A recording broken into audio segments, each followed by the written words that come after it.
বিসমিল্লাহির রহমানির রহিম। আমার ইউটিউব চ্যানেল আরিশা কিচেন থেকে বলছি। আজ আমি নাস্তা বানাবো পাটিসাপটা। এখানে আমি 2 কাপ আটা নিয়েছি চালের, 1 কাপ ময়দা নিয়েছি, সামান্য একটু লবণ নিয়েছি, 1/2 কাপ গুঁড়ো দুধ দিয়েছি। এরপর আমি মেখে নেব।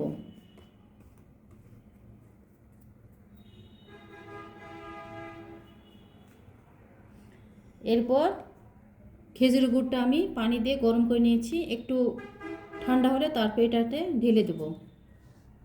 এরপর আমি খেজুর গুড়টা ঢেলে দিলাম, দিয়ে আস্তে আস্তে আমি এটাকে মেখে নেব।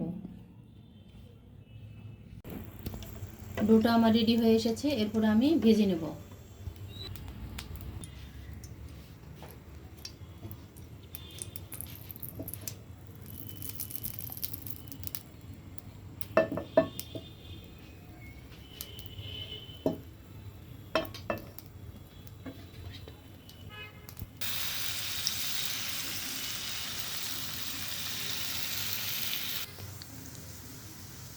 সামান্য একটু নারকেল দিলাম।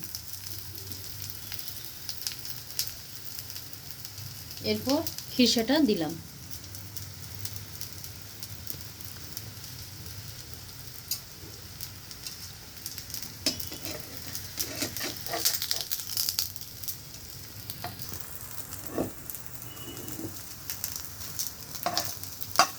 হয়ে গেল আমার পাটিসাপটা। আপনারা বাসায় এইভাবে ট্রাই করবেন। বাই।